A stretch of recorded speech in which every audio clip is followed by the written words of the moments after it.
Hello, everyone, and welcome to one of the last few lessons that we have together. Uh, this lesson covers a time period between the Persian Wars and the Peloponnesian War.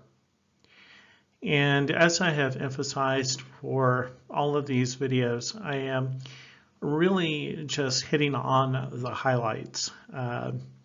If we were in regular class, there would be much more information conveyed, but this is what we can do for right now. Today we're going to be just really re-emphasizing and re-going over the concept that Athens emerged at this time. If we were to think about the Athens that most people are familiar with and the Greece that most people are familiar with, it would be in this time period between the wars.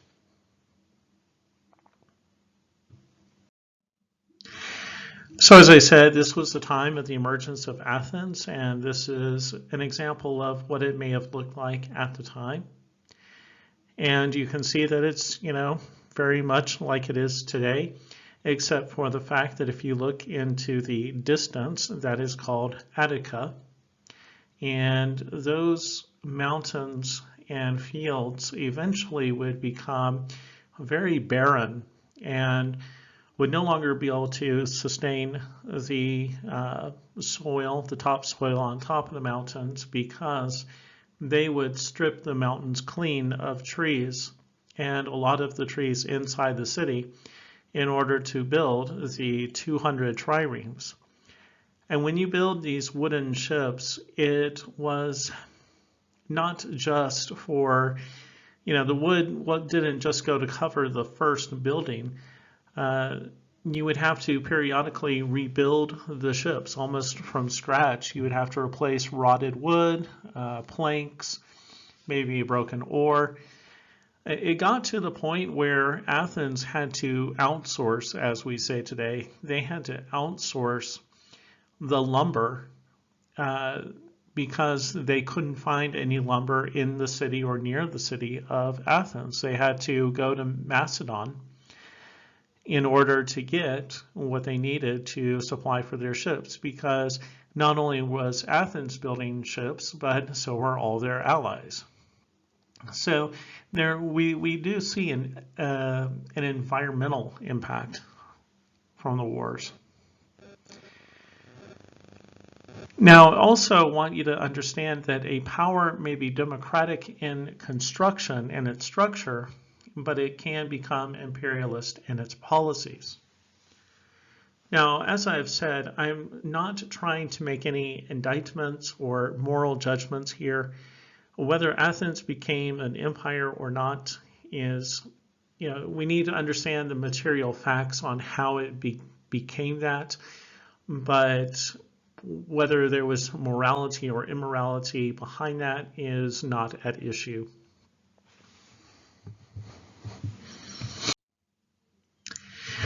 So after the conclusion of the Persian Wars, Persia was still a threat. Persia could have mounted an attack at any time. Athens and the Greek allies had no strong reason to believe that Persia was by any means finished with attempting to take over the Greek peninsula and any place around them. And so because of this fear, they organized themselves into what was really literally called the First Maritime League. That was it, the First Maritime League. Simple, to the point, very descriptive. It was for the defense of the maritime region. You'll see this is the Aegean Sea. And we have the different color coded for allies. And you can take a look at that on your time. Now, below you will see that it's on this map called the Athenian Empire of the Delthian League. And I will go over the reasons for the two different names. But understand that for the Athenians and on the documents that we have, It was called the First Maritime League.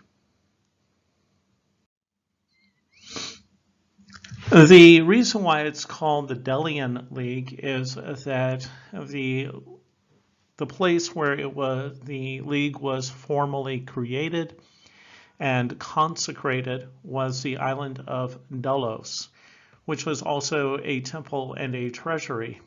And so it seemed like a logical thing for the Athenians to consecrate and begin their league at the site of Delos and give it to the gods and for their blessing and protection.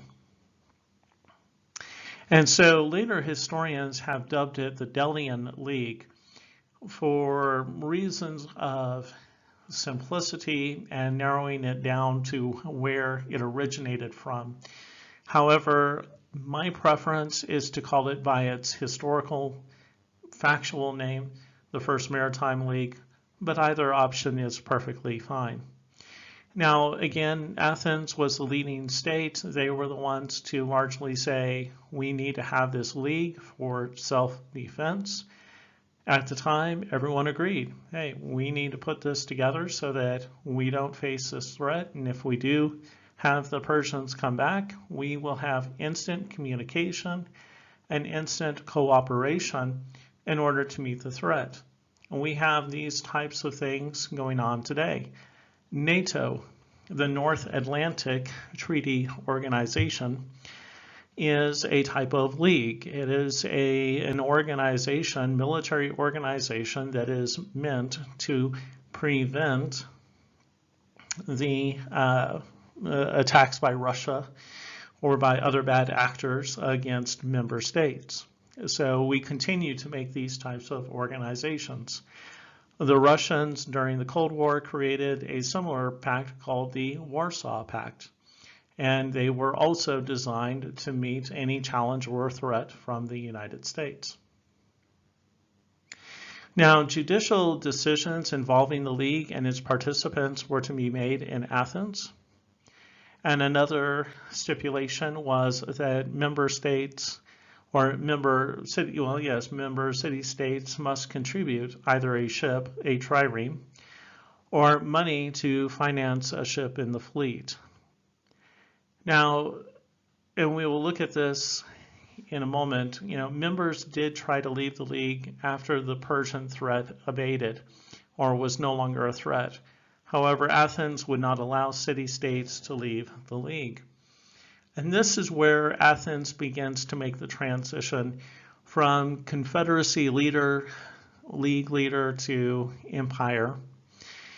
And it must be emphasized that there was nothing in the League Treaty which necessitated or should have led Athens to believe that it could prevent members from leaving. It may have been left out because it may have been simply assumed that that was something that could take place. And so because they left an assumption and didn't clearly spell out every detail, it created some amount of confusion. And as we see here in 471, Naxos attempted to leave the First Maritime League, but was attacked by Athens. So about 9 to 10 years after the Persian Wars completed, island city-states and city-states on mainland Greece began to recognize that, well, it's been about 10 years. We haven't been attacked by Persia. Maybe we can begin to, not worry about them attacking us. And largely that was true because Persia was suffering a lot of internal rebellions. There were leadership changes. Xerxes died. Artaxerxes came to the throne, and lo and behold, as usual, we have another series and cycle of rebellions from various tribes and nations who are like, well, one king is dead, maybe we can get our freedom in the time between the ascension to the next one. So Naxos made a very reasonable attempt to leave the League. But Athens, as I said, attacked them, and the people of Naxos were forced to tear down their defensive walls The triremes that Naxos possessed were taken by Athens and added to their fleet. And the Athenians placed colonists on the island and actually took the native population off the island and sold them off as slaves. So this was quite a change, and this was something that sent, as we say, an example to all of the other city-states. They took notice of this and said, wow, okay, to try to leave the League would not be very beneficial. We're kind of tied up in this situation. So they weren't really happy about being forced into this situation, but there was nothing that they could physically do, because Athens, even without taking Naxos, as we can see, was powerful enough to take any city-state on their own that they required. Again, Athens did this alone. So just their power alone could accomplish quite a bit.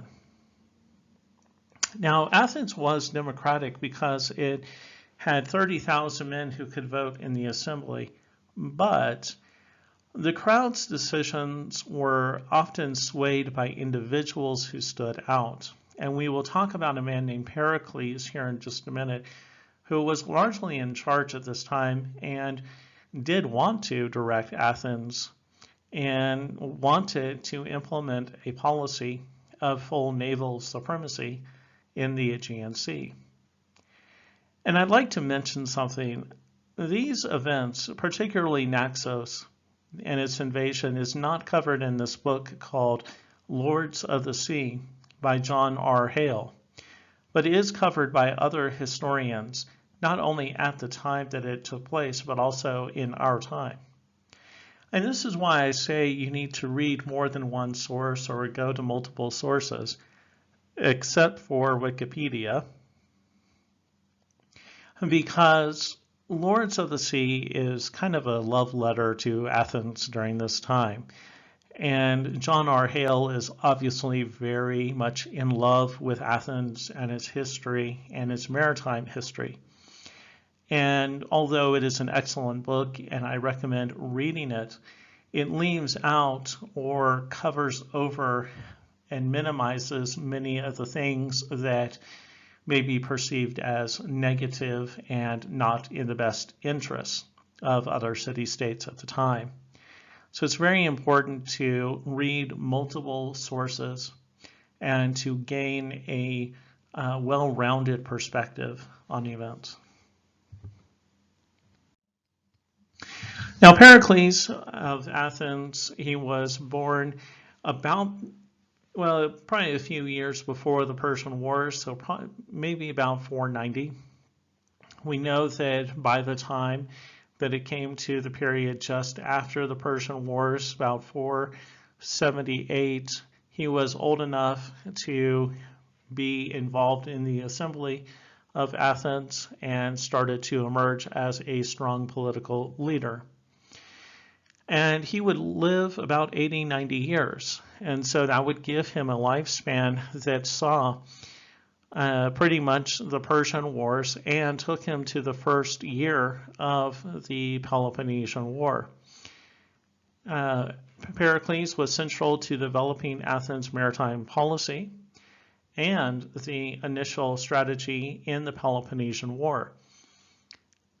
So this is how Athens could be a democracy yet acted as an empire, because it could vote itself more power and authority, and Pericles, being a leading citizen and what they called a demagogue, was able to also amass a lot more power and personal influence over the masses and thus over the city. Pericles is much like a lot of politicians in democracy. Once you get in, you very rarely, if ever, get out. Once you're in, and once you've been able to get a proven track record of influencing people and moving things along, you're there. And it takes a death or some major event in order for you to get removed from that.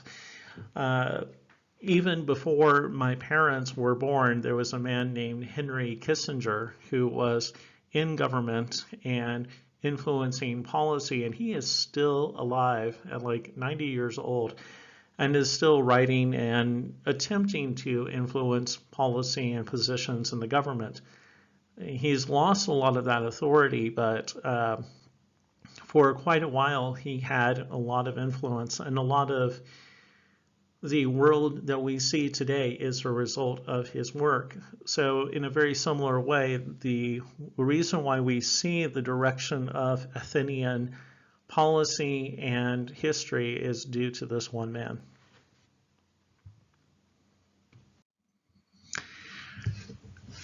All right, so as we've been saying often before, and it just bears continual repeating, the Persian Wars changed Athens from a minor Greek city-state into a larger empire. The empire was created slowly over time, and it was hard for the people to understand the changes. Many people were not savvy enough. They didn't study history. They didn't look at the events around them and understand what was taking place and how it impacted their life and their future. They just kind of voted and voted and voted with very little thought or thinking about the direction that their leaders were taking them in. And it caused them to suffer very greatly in the future. They didn't really realize that Athens and the First Maritime League was changing from a voluntary association to empire until the fall of Naxos. That woke a lot of people up.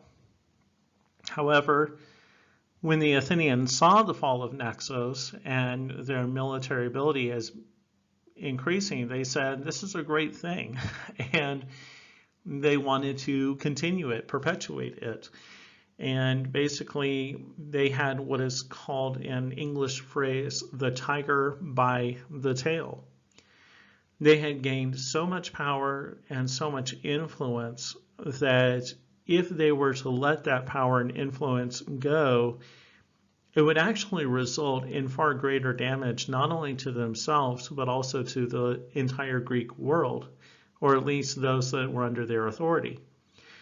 So this illustrates an important point, that countries can gain so much power and authority that to lose that power and authority actually causes greater damage and can cause greater impact on the world around it than if it never had had that in the beginning. And so basically you have to maintain it until something larger, more forceful removes it. And often in the interim period between those times, there can be a lot of confusion, a lot of chaos, and sometimes a lot of fear. And often transitions from one country leadership to another is associated with war. I can't go into any more detail because this is getting into a very long video, but I hopefully can later on. Homework. Watch the 300 Spartans movie any way that you can and turn in the summary. I'm telling every single student, you must continue to do your homework. I need to see homework in my inbox at james.b@schildick.edu.mn. I hope you understand that the Mongolian government is looking at your homework. They want to see you performing your homework. I receive these instructions from Principal Will. Principal Will receives these instructions from the Mongolian government, and they ask us why we are not teaching you and why you are not producing your homework. So it is your government asking you to do the homework, basically. So I need to see this. We need to have it done. Read the funeral oration of Pericles. Google that, funeral oration of Pericles. And record yourself on a video, so use your cell phone or computer, This is to be uploaded to Facebook, reading a section of the speech. 10A students are to read the first half of the speech on video and submit it to the Facebook group. 10B students will read the last half of the funeral oration of Pericles on video and submit it to Facebook. And remember, your government is expecting you to produce this work. So please, do not fail your government, okay? Thank you.